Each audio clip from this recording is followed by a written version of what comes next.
या महाराष्ट्रामधल्या माननीय अजितदादा पवारांच्या राष्ट्रवादी काँग्रेस पक्षानं माननीय छगनरावजी भुजबळ यांना मंत्रिमंडळात थोडा उशिरा का होईना स्थान दिलं, त्याबद्दल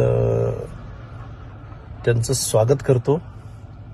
आणि ओबीसींच्या दृष्टिकोनातून छगनरावजी भुजबळ यांचा मंत्रिमंडळात समावेश आवश्यक होता, पण ओबीसीचं आरक्षण आणि आरक्षणामधली घुसखोरी हे खरं तर ओबीसी नेते यांच्या समोरचे येऊ घातलेल्या पंचायत राज निवडणुकीच्या दृष्टिकोनातून एक आव्हानाचे प्रश्न आहेत. माननीय छगनरावजी भुजबळ यांच्या मंत्रिमंडळातल्या समावेशानं निश्चित या लढाईला बळ भेटणार आहे. आणि याच्याही पलीकडे जाऊन माननीय भुजबळ साहेबांचा मंत्रिमंडळातला समावेश येतो झाकी आहे.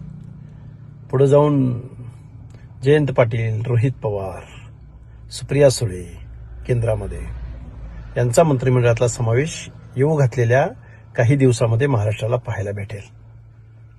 या सर्वांना सदिच्छा आहेत, पण आमच्या ओबीसीच्या प्रश्नावर जर तुम्ही भूमिका घेणार नसाल तर मात्र गाठ ओबीसी चळवळी